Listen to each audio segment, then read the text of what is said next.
Hi, everyone. Welcome to another episode of Second Act Actors. I'm your host, Dr. Janet McMorty, and I was and still am a medical doctor simultaneously trying to pursue a career in acting. This episode, my guest is Emily Nixon. Emily is a first act actor. She went to theater school and has been acting her entire life. She's also now a filmmaker, very successful filmmaker, actually. Massive trigger warnings for this episode, as you may have seen on my social media.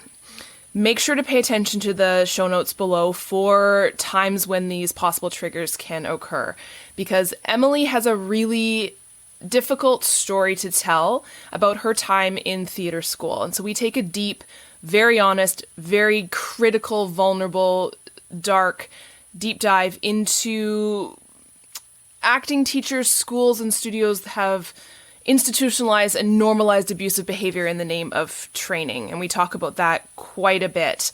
We also take a deep dive into the body's response to this and how it's incredibly difficult to be open emotionally, professionally, personally, and vulnerable, which obviously we need to do as actors, and, we would like to do as human beings, if you are coming from a place of fear and not feeling safe, which for Emily, and I know she's not alone in this, for a lot of people who went through theater school and acting schools, were not able to be both emotionally vulnerable, open, because they were not feeling safe because of this, again, normalized abusive behavior and the, thought that was making you a better actor. So it's an incredible episode. Emily is very, again, open with me and her story. I appreciate her so much. But please take a look at the show notes for these trigger warnings. Also, if you ever wanted to hear me rant about my medical career, the healthcare system, etc., which I do kind of dip and dabble in other episodes, but this one, I go on a bit of a tirade. I hope you're ready for it. It's more of a conversation that Emily and I have. It's not so much me interviewing her. She asked me a lot of questions about my career in medicine, vice versa, her career in acting and theater school, and kind of the, kind of hells that both of these training institutions brought upon us as human beings, and how we are now, learning to thrive coming out of that, coming out of these institutions. I'm going on a bit of a ramble here, as is the episode. You'll hear me rambling, but I hope you enjoy it. She and I met in an acting class together, and we've, kept in contact ever since. I appreciate her so much. Thank you, Emily, for being so open with your story. I hope you all enjoy the beautifully talented, wonderful, lovely, logical-brained, I love your brain, Emily Nixon.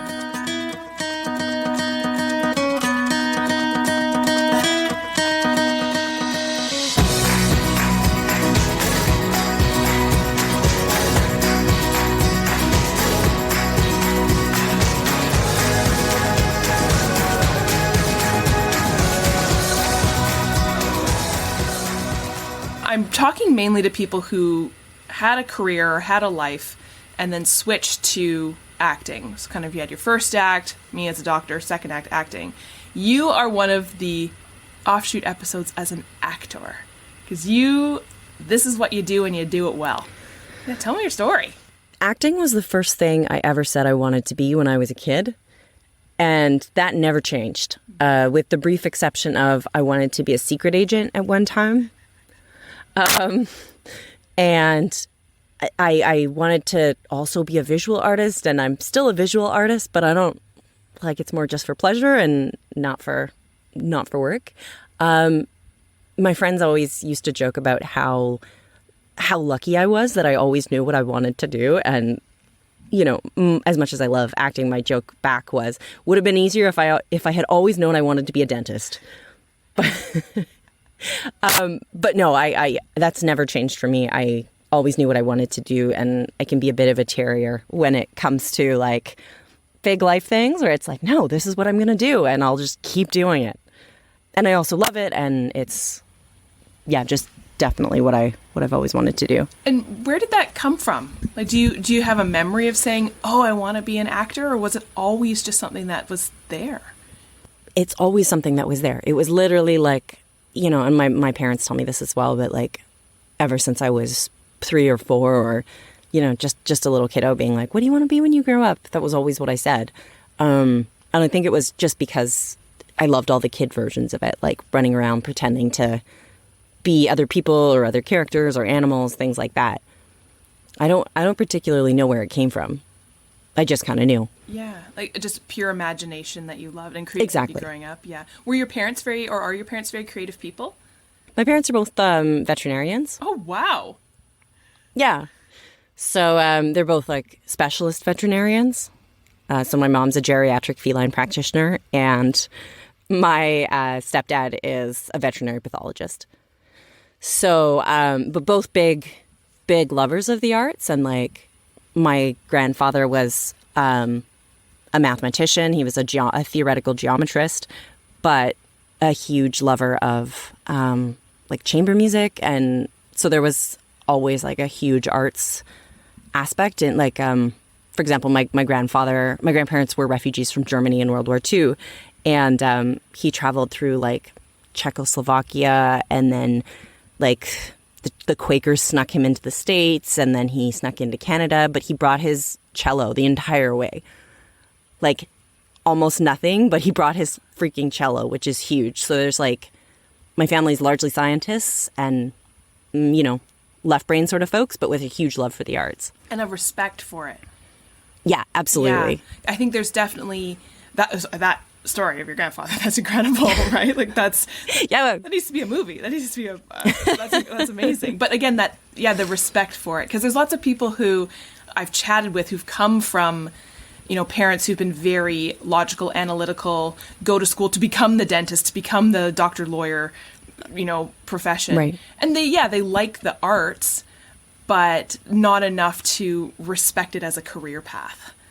Yeah. Did you find, was that always something that your parents, you know, said, yeah, go for it, Emily, we love what you're doing, or was there a bit of pushback?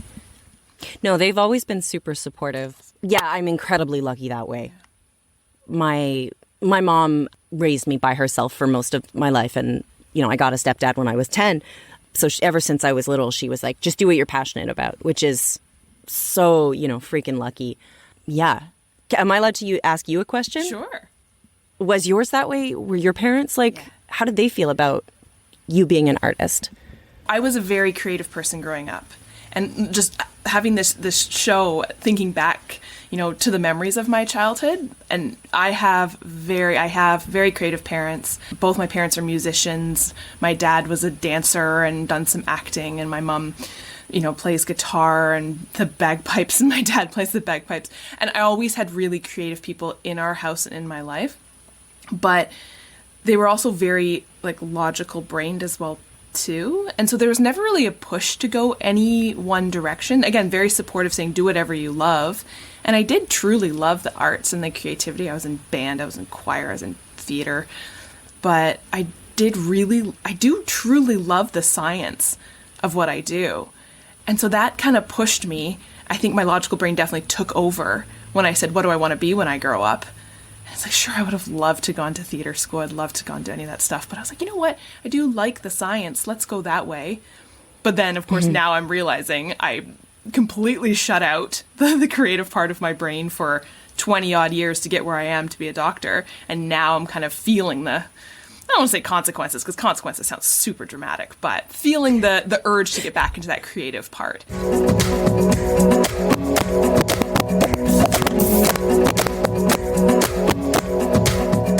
Take me back to, okay, you decide you want to be an actor. Yeah. Then how did you get to where you are now? Tell me the path that you went. I actually have gone a pretty traditional route. I, you know, went to a regular East Van High School, and then I did go to an arts magnet school in Fort Langley for a year, and then I transitioned into theater school. I did drop out. I dropped out of theater school initially and went to India to go do some theater for a while, which was great and, you know, not very traditional. But I did that, and then I restarted theater school and then dropped out again. And then I finally restarted theater school a third time, and then I finished it through. So, yeah, I did go the, like, theater school into the industry route. Mm-hmm. Where did you go to theater school?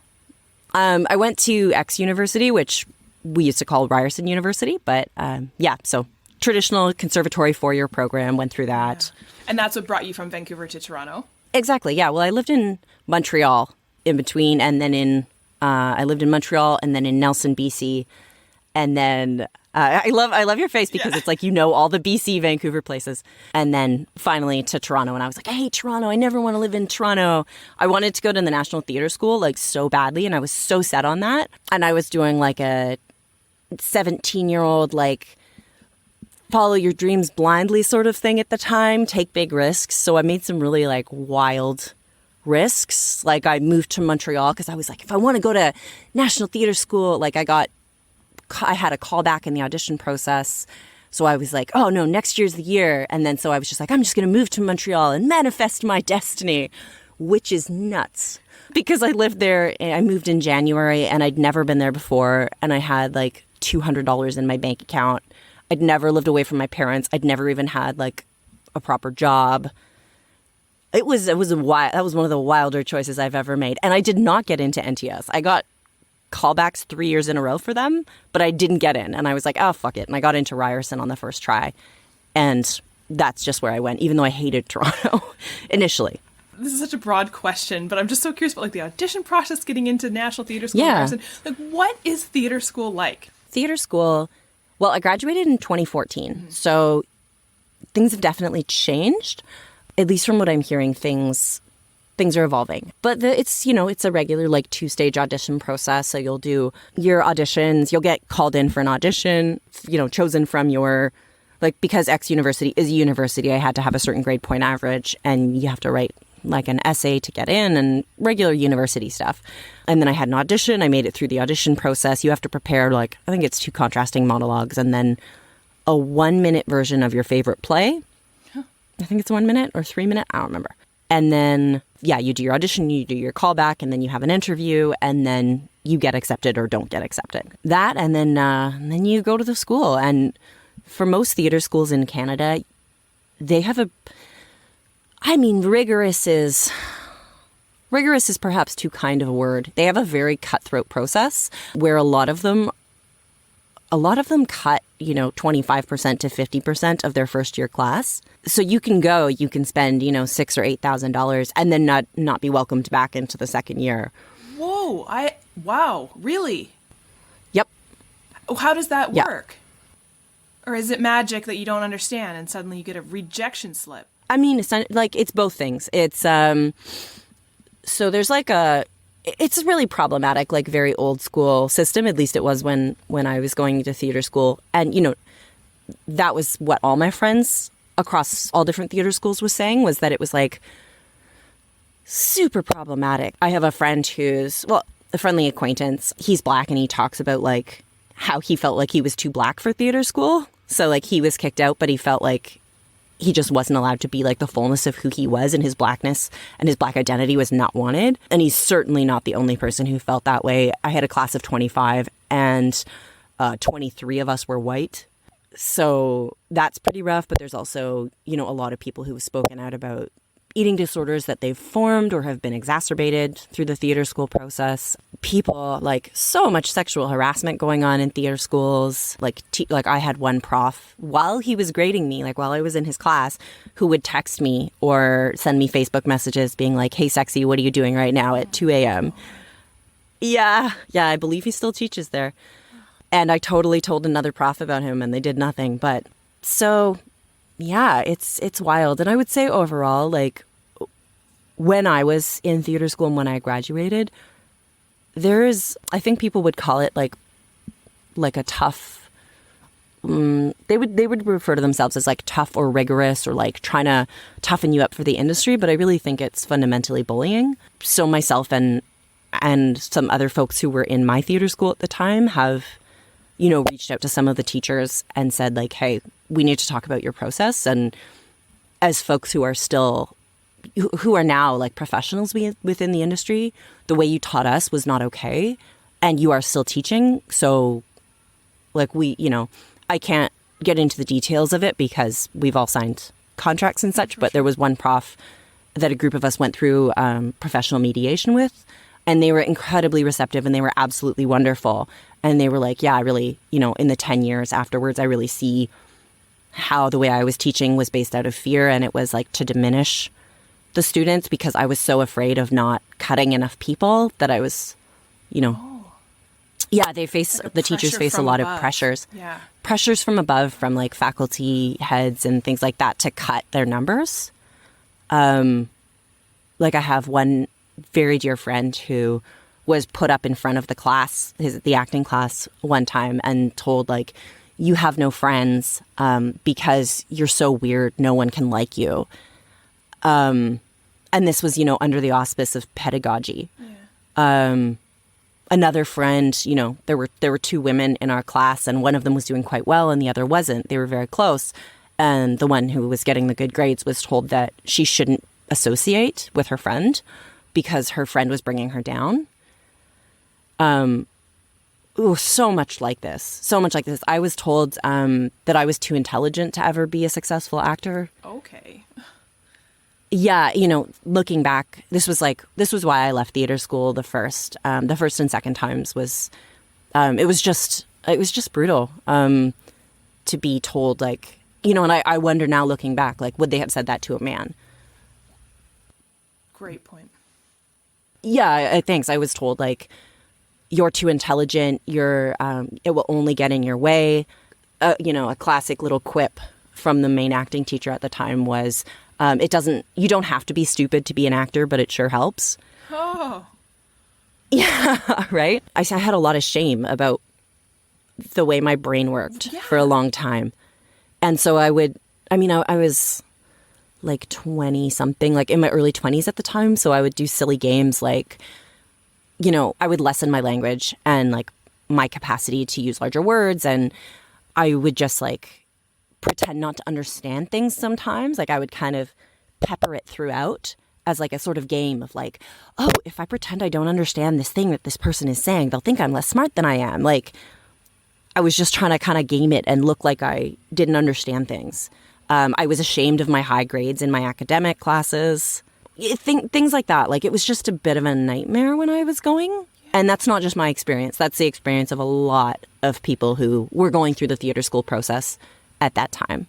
So I'm going to say, Janet, you probably you might have missed out on the connections that I specifically got from that and the training, but holy moly, was there a lot that came with it that was like really, really tough and brutal. It's kind of more like a hazing, to be honest. Oh, I have so much going through my brain right now about, you know, attacking people at their most vulnerable age, about everything that is just so what makes you as a human insecure. But my biggest thing is, like, why? Like, what is the why? Why do they cut people if, like, one, they're not going to make money, like, if they don't have people in their class? Like, is it to show, haha, we cut people? But, like, why that? But why treat people like this? Like, what's the end goal? Is it to have you ready for this cutthroat industry that now we know, like, isn't really a thing? Like, what, why, Emily, why? I have so much going on in my brain. I think that that's certainly an aspect of it. Yeah. There's like what I perceive to be like a cloaking of intentions with that, of like, oh, well, I'm trying to toughen you up so you can make it in the industry because this is what the industry is really like. And, you know, I'll never be as tough as the casting directors out there or the directors or producers out there, which isn't really true. No, like, I don't think it's, no, I don't, yeah, haven't seen it like, yet. Yeah, I mean, like, if people don't like you, they just won't hire you. They won't be like, you're a terrible person, I'm going to destroy you. Like, they just say no thank you and they move on. Exactly. They don't have time to be so douchey. Yeah, right? I think there's also like some sort of pressure to maintain like an elitism within these conservatory programs. And, you know, if you're one of, you know, 8 or whatever who made it out when they started with 20, that looks good for you. That's, you know, my best understanding of what it is. I certainly disagree with it. Mm-hmm. And it's really satisfying now to have friends and peers from that time, you know, who I observed being treated really cruelly, to go back and teach within these institutions. And, you know, we'll really frankly talk between us and they'll say, like, I'm going back to teach, like, in the way that I wanted to be taught, or like in the, like, I'm going back to try and counteract like the bullshit that we had to deal with. Right. Like, I want to be so good to these students and to show them that, like, you can be both kind and artistically rigorous. Yes. That's a great, kind and artistically rigorous. I like that. So I had a chat with somebody else very similar to you who has been through the theater school process. And we found a lot of really interesting parallels with the idea between theater school and medical school, with the idea of, this makes medical school sound super dramatic. I had a great time, but it also was the most stressful time of my life. Yeah. To try and not so much beat you down, but see how much you can handle emotionally, but in different ways. Theater school was prepping you to show all of your emotions and open them up to the world so you can share them with the world, for good and for bad, for your emotional state. Where medical school did the complete opposite. It said, how much can we throw at you that's horrific, and how much can you show nothing? Both of them with the goal of kind of seeing how much you can handle, but the complete opposite result. Rewarding and celebrating in theater school the ability to be emotionally vulnerable, but in medical school, rewarding and celebrating the ability to be emotionally resistant, to not show emotions. And I know we talked about this in the acting class you and I were in together, about how difficult I'm finding it to break down that has been built up in me from the medical school process. So I guess my question for you is, in your experience, have you noticed any other differences besides that between people who've gone to theater school and people like me who haven't and are now trying this industry, trying to do this acting thing? And it doesn't need to be like, oh, one's better than the other, right? But like, have you noticed any differences? I think that first I want to circle back on the way you characterize theater school as like trying to break you down in order to create an emotional openness. I don't think it does that. I think it breaks you down but creates different guards. Like, you know how when you have an injury, your other muscles tend to guard around that injury to protect it? I think that theater school does something similar. Interesting.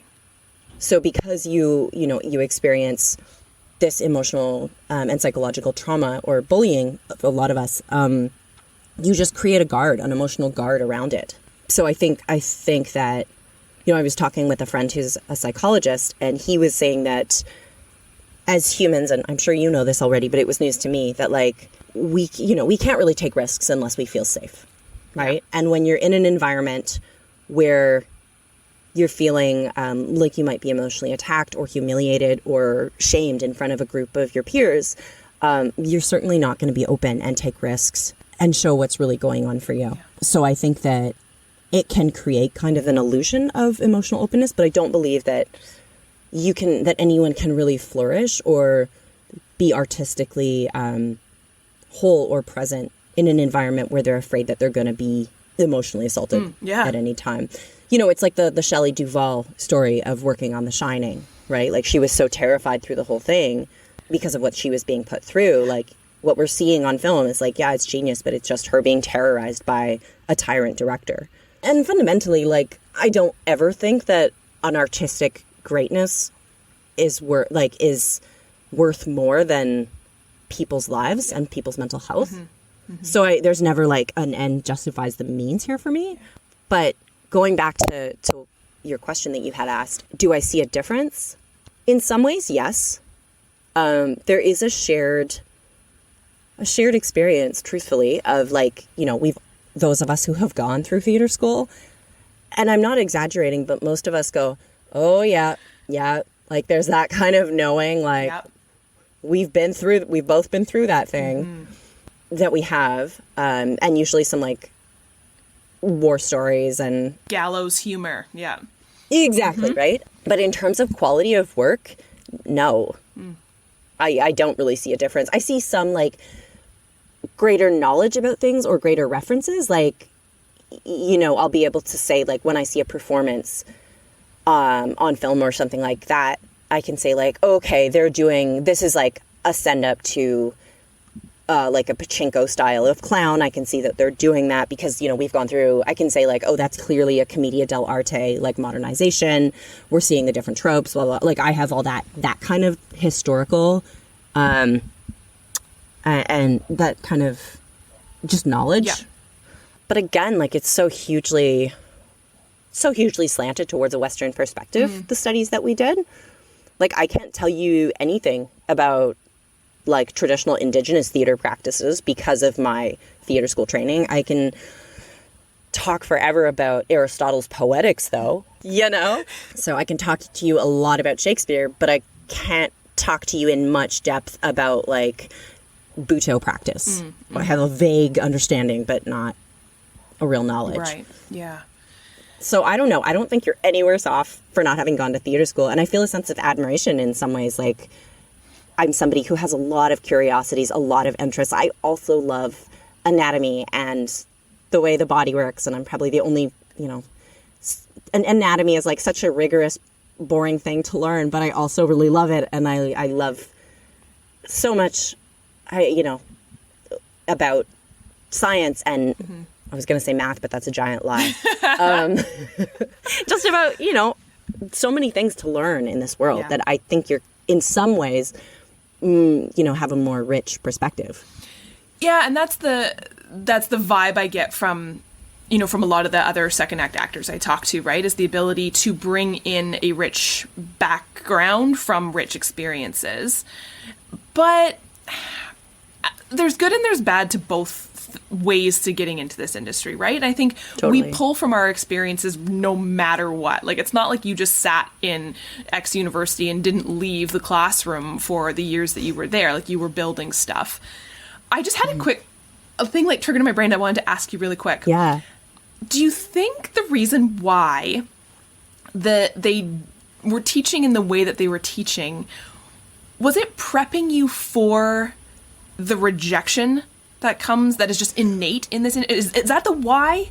Like, because that was the big thing that I think I know for me, and I remember my husband saying this to me, being like, oh, acting, you're going to have a tough time. There's a lot of rejection. And as somebody who has not had much rejection in my life, to be honest, like academically, I am very privileged socially, right? It can be a tough thing to just be constantly rejected as part of an innate part of acting. Do you think that was their underlying reason?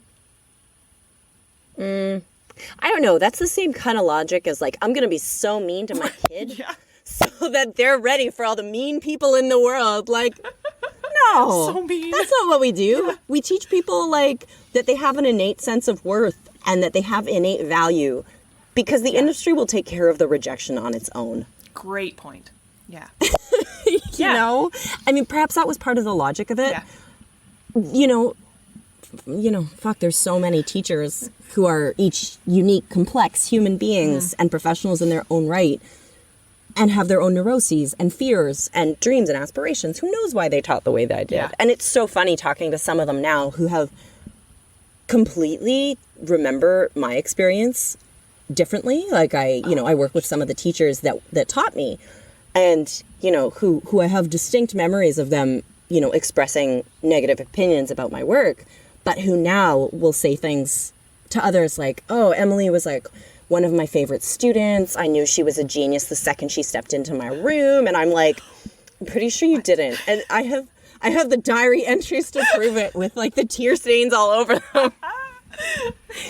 Oh, that's so funny. Well, I have a question for you too. Like, God, I mean, same question back at you. Like, do you feel that the shittiness that you were put through in medical school actually, do you feel like it actually helpfully readied you to be a doctor? Yeah, I genuinely do. I think where I struggled was almost rejecting that teaching, because I think a lot of us doctors, when we get into the medical industry, have this brutal realization that there are so many things fighting against us that we can't control, that we were just not taught about. And it's not to do with the art and love of medicine. It's admin, it's politics, it's all of this stuff that we just were not exposed to, or they tried to expose it to us, but we were like, no, I just want to help everyone. I just love the science. I love the medicine. I love talking to people. And that's genuinely why a lot of us went into medicine. But I think the medical training was, again, for good and for bad, trying to be like, this is going to suck because you're going to have horrific things happen to patients that you care about. And there's nothing you can do about it because it comes from a systems standpoint. So you better get the emotional, rigor built up in you so you can just shut that off so you don't get emotionally invested, so you don't burn out. And I mean, that's what we're seeing now with the pandemic, right? Why 95% of doctors are experiencing immense amounts of burnout, depression, and suicidality. Because we're all like, this world is fighting against everything that we love, and we're trying to do the best that we can. But I'm going on a huge rant here. No, I'm so feeling it. You know what I mean, right? Like, it was. I think they genuinely were trying to show us how harsh it can be, but all of us in our naivete were like, no, I can't wait to get in the real world medicine, and I'm going to change it, and I'm going to be great, and my patients are going to love me, and it's going to be awesome, and I'm going to do so much good. And then you start getting into the real world in healthcare, and it's they call it like the 5-year itch, like 5 years into practice, which is where I'm at right now. And you're like, this is not what I thought it would be. But then you look back at your training, you're like, oh, they tried to warn us. They tried to get us prepared. So I don't know, because I went to McMaster, and McMaster Medical School. I know, I saw your shirt one time. Yeah, that's my. They're a very unique medical school, in the fact that in the 70s. They accepted anyone with any degree. You didn't have to have a science degree. Oh, I had wow. somebody in my class who had a PhD in film studies. Wow. Yeah, which I think, so they wanted more well-rounded human beings, and they taught a lot of the kind of what we call like the fluffy stuff, right? It was called professional competencies, where you talk about your feelings and stuff like that. I mean, it's not perfect, but it was like a nice part of my medical training. So I do believe in the way that we were trained, I think brought grittier, more emotionally intelligent doctors out of that. They try, but still, I think I definitely fought against that rigor and kind of during my training. And then now I'm noticing, oh man, they were trying, but I was like, no, everything's going to be fine. And then you get into the real world and you're like, oh. And then you inherit, and then you got a pandemic. Oh, yeah, that's at fun. your 5-year itch period. Like, Attention. jeepers. Yeah. Yeah, so I don't really know if I answered your question, but I think there was good intentions with what they do. I don't agree with the long hours, the idea of, back in my day, this is how we trained in medicine, so you have to train like this too. I think, I don't think there's a right or wrong way to do it. We haven't figured it out yet. I think everything's changing, and I'm sure it's changing in theater school as well too, in medical school it's training, as people are speaking up saying this is not okay, and we're seeing it coming out in the practicing physicians who have now said, you're right. Students, this is not okay. You're right. And we've done a lot of introspection about, our training, right? I think, you've probably had, similar things, with me too. And probably, a lot of people were called out at that time as, in your training institutions as they were in ours. Yeah. And just like, George Floyd's murder, which finally somehow made white people care about, black lives for 10 seconds. Yeah. It just I think these things happen across all of the industries, right? Yeah. But you and I've kind of said opposite things there, right? Like, you have said that you feel that the harshness in your training was of benefit, and I've said that I don't think it was. Yeah. I don't know if benefit's the right word. I don't know. I don't know. I have a tough time eloquently saying, because it was hell. Like like residency training is pure hell. Is it just the hours? It's or like the hours what is it? and just hours and I don't know. It's not the people. The people are great, right? Again, like I make the joke about gallows humor. Like that's the best part about medicine is being with other people in medicine because you're all like, same like theater school, like we got through this. Yeah, it's the hours and the expectations. And I think the slow realization of, what you do, what you love in medicine is not really what's important to society, to your patients, to the government and stuff like that. It's tough. I hate that. Yeah, me too.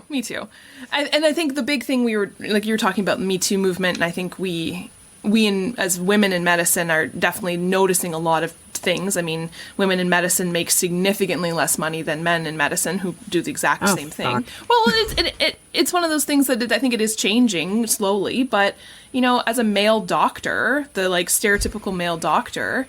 The white male doctor with the jawline? Yeah, exactly, right? Preferably British accent because he sounds a lot smarter when there's an accent involved.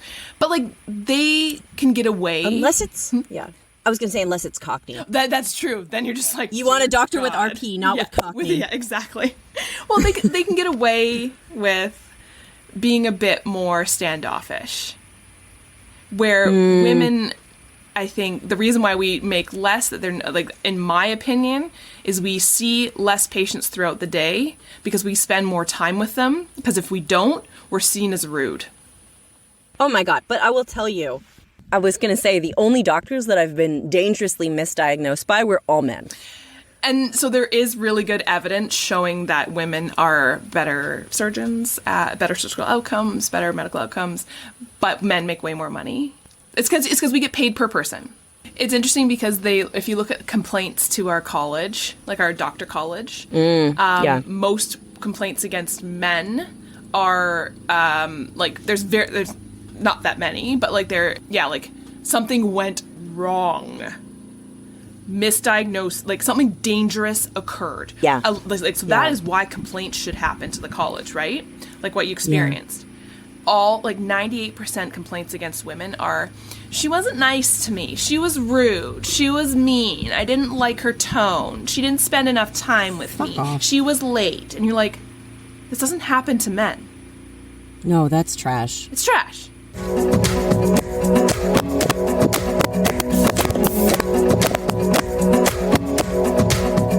We talked a little bit just on our emails as a complete 180 about grit.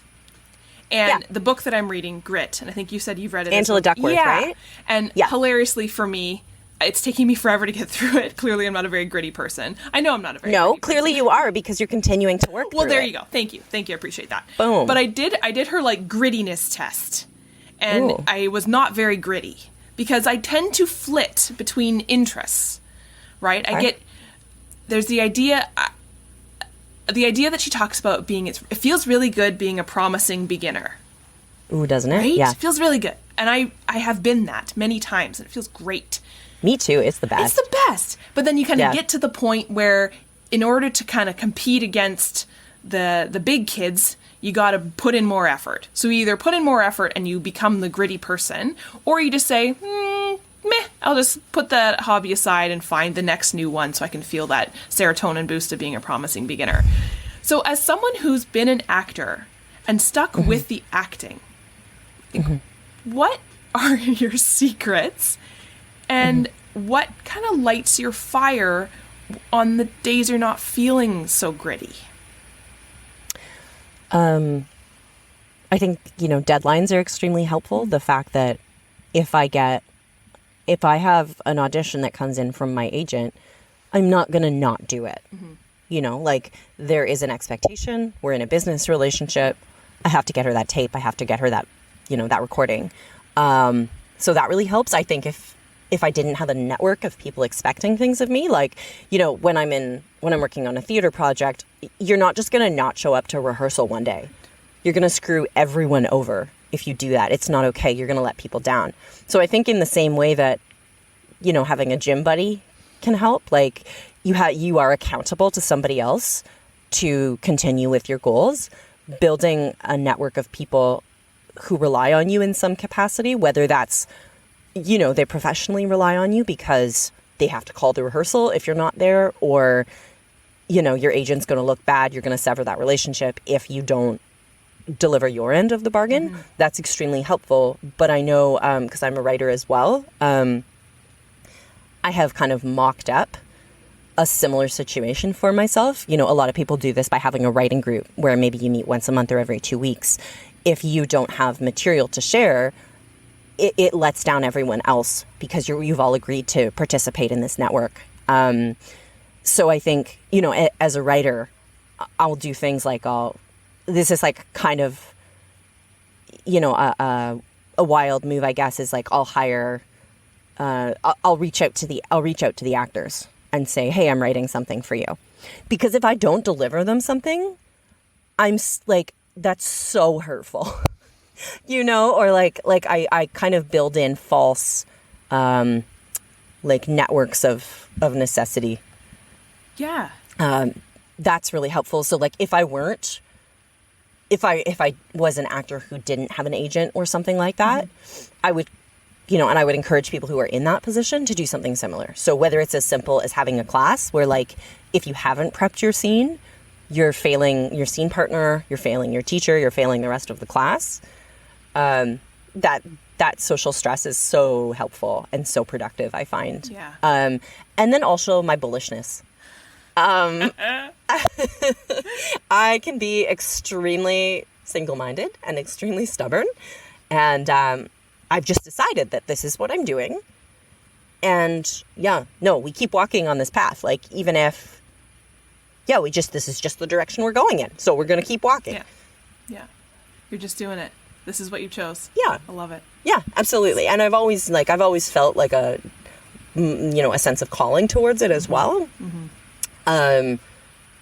But I love it. And, even if you're an actor who's not in a class, like I will also, I have a friend, another professional actor who's a friend of mine, and we do an actor's gym once a week. Cool. So we have we'll each work for an hour. We do a 2-hour session. Once a week, where we both just work scenes. Yeah, nice. That accountability, and Bingo. Yeah, and accountability. I like that social stress. That's Mm-hmm. really, and yeah, I think you don't want to let people down. I'm of the same vein, right? Like I would hate that feeling of like you're letting people down. Yeah, for sure. I think most of us feel that way. That makes good community. yeah, exactly, right? It's like building that community. Yeah, absolutely. Do you have any crazy, fun on-set stories? I guess I have more of a thoughtful on-set story that's coming to mind. So I spent a lot of time, how do I want to start this? I spent a lot of time, so I was doing crew work for a while as well, working in the electrics department. So I was working on Umbrella Academy for 3 months, and doing any kind of on-set work is so good for an actor, because you're just, whether you're holding a light or, putting up a black or whatever, you're just there watching actors and directors work all day from really close. So I was working on Umbrella Academy, and I remember how, that's like a big TV series. There are like celebrities that are on that show, and I just remember noticing how much time they were all spending on their phones. Like as soon as they would call cut, people's phones would be out, right? Like they would just keep them in their back pocket or whatever. And they'd be on Instagram or whatever. And you're like, man, you're like number 4 on the call sheet for this huge series. And you're still just like living in this like aspirational world of Instagram between takes. And then when I was in Shazam, it would have been like an AD who brought me to like from base camp to, we had like a green room there close to the set, and they were like, oh, how's your day going? And I think I asked them, I said, how's your day? And they were like, it's fine, living the dream, right? And they were like, how's yours? And I was like, actually so good. Amazing. Like, there's nowhere else on this planet that I want to be this is like me at my happiest right now. I am actually living my dream, like not in a sarcastic way. I didn't say that part because it would have been like pedantic and kind of assholey. But I just like, I guess I notice a lot on set because I've spent a lot of time on set. Like my partner's a department head as well. So I get to be on a lot of different sets and of like big ass projects. And it's funny how quickly normal changes. Like how you can spend forever as an actor, like wanting to be on set. But then when you get on set, like, oh, it sucks because they don't have a meal you would enjoy, or it sucks because they want you in makeup too early, or it's just boring because the director wants 1,800 takes of this thing, or, you know, your co-star's kind of an ass or whatever. And I don't know, I guess it gives me more perspective because it's like, you know, some really incredible actors who are celebrities, you know, are working on different series, and I'll watch them and they'll just be like so unhappy. And I'm like, very much like, we tell ourselves as actors, and, you know, as actors, like I don't know if you're a series regular, I'm not aware of that, but like as actors who are always like kind of looking for contract work, you tell yourself like, oh, I'll be happy once I book this. Oh, if I was number one on the call sheet, then I'd be happy. But then when you actually see the people who are the number ones on the call sheets, like their happiness is still out of reach. Yeah, we are always aspiring. Exactly. Like the aspirational living that doesn't stop. Yeah. So it's a great teacher for me to be like, oh, you know, when I was in theater school, I was like, oh, when I'm an actor member, then I'll know I've really made it. When I'm in this kind of movie, then I'll know I've really made it. But of course, the bar is always moving. Yes.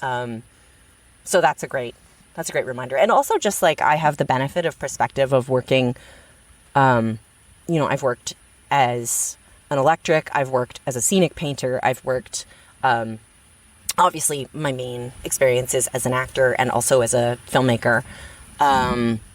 Like I'm a writer director as well. And I was location support. I've done just so many different things in film. I've produced a lot of things as well. It's just like you really get to see it from all aspects, and you learn how different it is when you come to set as an actor versus when you come to set as an electric. Yeah. You know, like people are just like, oh, okay, you're here, jump in, get to your work. But as an actor, they're like, thank you so much for coming. Have you had something to eat? Can I show you where craft is? Like, it's so different. So just like never, ever, ever to be the actor who shows up on set and is bitching about your start time because your crew has been there for 4 hours or more.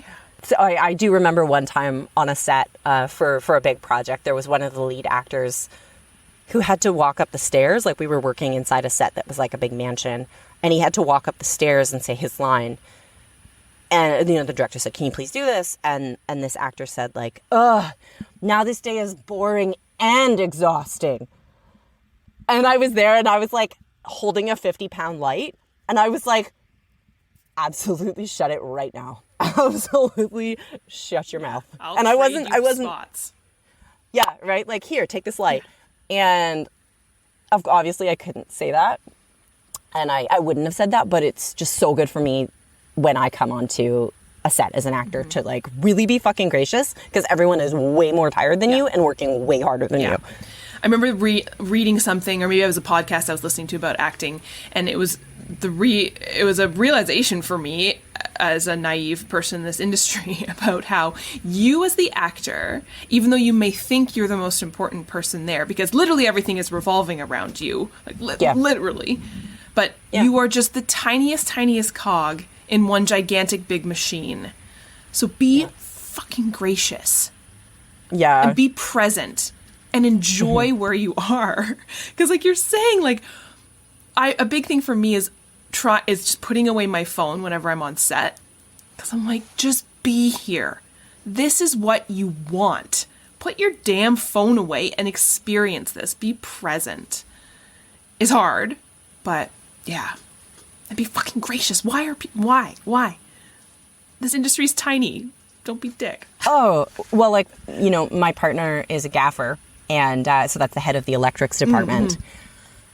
And has been told so many times, like, oh, this celebrity, like, you're not supposed to look them in the eyes. You're not, like, oh, it's such nonsense. So bizarre. What a weird world. So weird. Just be a human being. I know. Just be a human and don't be weird. And enjoy the other human beings around you because they're also freaking fascinating. Yeah. And remember that, like, everyone you're working with is so good at their job. Yeah. Like, the industry is so competitive. And I think it really does make you appreciate the actors who do appreciate you. Like, I've done some background work. Like, when I was first starting out, I did a lot of background work. That's good for perspective, I bet. Yeah, and it was just fun. Like, I loved it. Like, you know, I was on Nightmare Alley. It was the first movie that I ever did. I was in that. Were you? Yeah. Amazing. And so, like, for me, I was just trying to escape somewhere that wasn't reality. And I couldn't go to Disney World, which was my favorite place on the planet. So I was like, okay, I'll just go on this set that's literally an escape from reality. And I just remember Toni Collette, who is one of my favorite actresses of all time, was, like, we watched her, like, do basically a masterclass in acting for 4 days when I was on the set for 4 days. She's amazing. Yeah, and she was the nicest person. Like, there's like 50 of us, and every day she would just say, like, oh, thank you all, like, I appreciate you, thank you. And, like, Guillermo del Toro, same thing, was like, you guys are so great. I'm like, it takes literally nothing to be a nice human being, nothing out of your time and your energy. But you remember that as, like, a little teeny person on the totem pole. But you're not a teeny person. Right. Like, good point. You're not a teeny person. It's really hard to sell a carnival, or I don't know which of the sets you guys were carnival. on, but, like, okay, it's really hard to sell a carnival if there's only 2 people there. Yeah, so you need us, damn it. Anything that you are looking forward to this year? Yeah. They're all things where, like, I'm trying to, like, hustle to get these things done. But I'm looking forward to, I want to get another film made this year. At least one more film. They're shorts, so they're feasible. But I want to find a way to get at least one of my 2 finished scripts done this year. So it's, you know, last year was, like, a lot of writing. So this year needs to be about production. And I'm going to, like, I'm going to a film festival in San Jose, which will be fun. Yeah, just whatever film festivals, like, I have a current short on the festival circuit, and so going to any cool festivals that I get into will be good. Any final kind of words for either people like myself who are changing into acting or simultaneously doing acting in their job, or just people in general who have been acting for a while and, you know, can be struggling in this weird February 2022 that we're living in? Well, I guess, you know, first of all, Janet, I want to say, like, don't diminish your work as an actor. Like, I feel like you're just kind of minimized yourself in a way there, but, like, I think your work is dope. Thank you. That means a lot coming from you. Thank you. Dude, like, don't sweep it under the rug, because I was, like, super impressed by your work that I saw in class, and I also think you're, like, such a cool person, and I have so much admiration for the fact that you're a fucking doctor as well. Like, honestly, Janet, if I could live 800 lives at once, like, this is me, a little kid version of me right now wants to be an actor and a director and a writer and a lawyer and a producer and a doctor. Love it. I want to be all of those things. And if I had, and a translator too. Cool. And if I had, I want to be all of those things. And I want to go back to grad school, and I want to, like, life is just so fucking cool, man. And the more, like, shit you learn, like, the fact that you're a doctor blows my mind. It's so badass. Thanks. Thank you. I don't know that I'm in a position to give advice, but it's funny because our industry is so up and down that in 2020, I had all the advice to give because it was like a back-to-back year of acting work for me. It was dope. So it was like, oh yes, here's all my advice. But because 2021 was like a really slow year for me, I'm like, I don't know. But that's just like the nature of it, right? Yeah. So I think the thing I feel most qualified to do is to give the advice I was giving in 2020 so freely, which is the difference between what I was doing when I was booking a lot and before that when I hadn't been booking as much is nothing. The difference is nothing. The difference is other people in the world deciding to hire me, but I was working the exact same amount on my own art and on my own training. I was putting the same amount of preparation and time into all my auditions. Like, the difference is just that people all of a sudden decided to hire me, but I wasn't doing a damn thing differently. I think that's such a good point, right? Because we think it's all about us. because our art is us, right? We are the product. But that's such a good point. Such a good point. So yeah, it's just up and down and up and down. And then the other advice that I can give is advice that I think I need to remember myself a lot, which is that my self-worth is not related to how much I get hired or how much I don't. And that is like a constant, drone note that I need to remember for myself of like, if I can't really control whether I'm working or not, then that can't be where my self-worth is located. Yeah. And I'm saying that as advice that I need to take myself and I need to remember.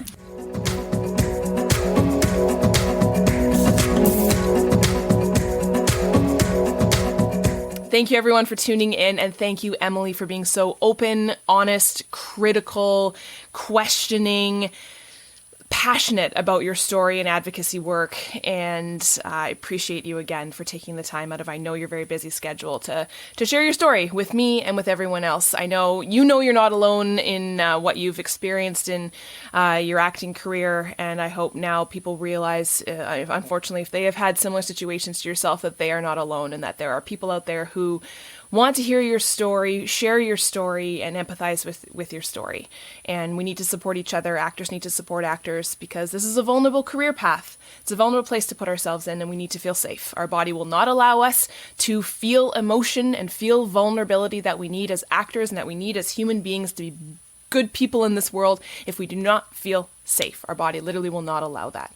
So please reach out to myself if you need any resources for where to find respectful acting coaches. Again, I make no money from the referrals that I will send you to. I wish I did, haha. But there are incredible acting coaches out there who come from a baseline level of respect, support, and safety to develop your career. I hope you'll tune in next week for another episode of Second Act Actors. Bye! Second Act Actors is produced and edited by me, Janet McMorty. Theme music by Guillaume. Additional sound editing by David Studio. Additional video editing by Jackie Wadoer. Show notes written by Sarah Hopkinson. I record using Riverside FM. If you're interested in developing an interview-based webcast like mine, I highly recommend this platform. Shoot me an email and I'll direct you to the wonderful folks there. If you or someone you know is interested in being a guest, email me at secondactactors@gmail.com. Don't forget to like, subscribe, and share with your friends. My love language is words of affirmation, so compliments, constructive criticism, and feedback are always welcome and encouraged. Negative Nancys, Judgy McJudgersons, or Debbie Downers, unless you're Rachel Dratch, regarding me or my guests are not welcome. It takes serious courage to share your story with the world, so if you're tempted to negatively comment about someone else's story, please ask your therapist why you're such a garbage person. Save the drama for the stage. On that happy note, I hope you'll tune in next week for another episode of Second Act Actors. Bye!